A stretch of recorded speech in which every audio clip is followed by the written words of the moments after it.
In today's video, we will take out the tail light for 2020 Toyota Highlander. First, we will open the trunk. We'll need to take out this plastic cover using a plastic trim remover tool. Try punching in the plastic trim remover tool on all of the edges of the plastic cover until the plastic cover pops out.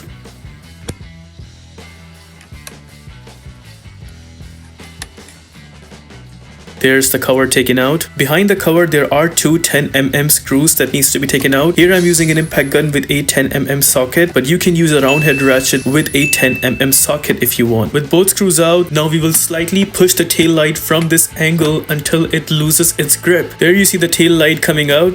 Behind the tail light, there are 3 plugs, and one by one, all of these 3 plugs needs to be taken out.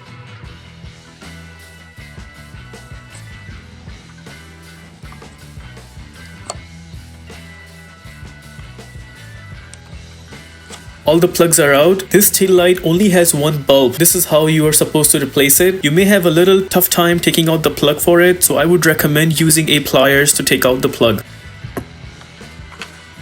Once the plug is out, this is how you take out the plug. And suppose if you got a new bulb, you just install it back until you hear a clicking sound.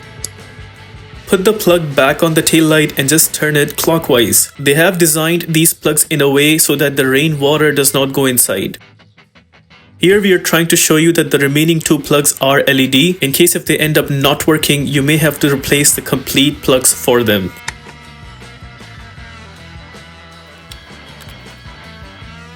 With that, we are done with the takeout. If this video helps you in any way, please consider liking this video and subscribing to our channel. Here are the list of tools used for this takeout.